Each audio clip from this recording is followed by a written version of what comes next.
There was one key thing which was left out, which was where the cess alone may not be enough to fund the compensation, because the compensation may be higher thanks to demonetization and the reduction in the revenues. Yeah, central government believes it's only a transient blip, won't last more than a year. Some of the states believe that it's a permanent impairment.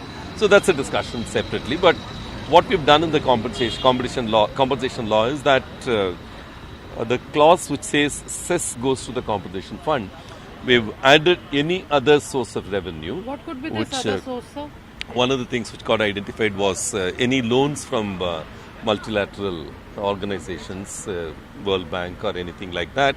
Because there's also a belief that the compensation will start falling over the next 5 years, as the years progress. So they can repay that from this compensation fund itself. So that's what the belief is. So we are fine. In fact, one of the things specifically they wanted to insert, saying that we can't draw from the Consolidated Fund of India.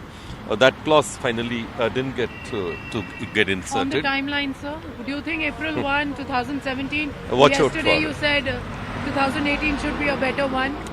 What no, do you think? I think it depends on whether a resolution on cross-empowerment happens on the 16th.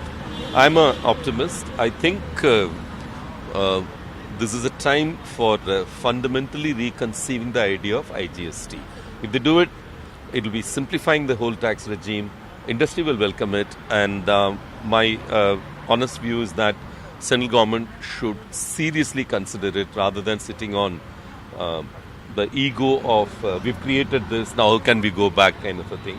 I believe if they do that, where they equate SGST and IGST in every letter and spirit, then 1st April sounds very unlikely. Suggestion today that create a smaller expert committee which will actually reconceive GST, even if it means taking another 3 months' time. If you reduce the 3 dimensions into 2 dimensions, a state GST and a central GST, it will really simplify matters, and the acceptance of GST will be far higher.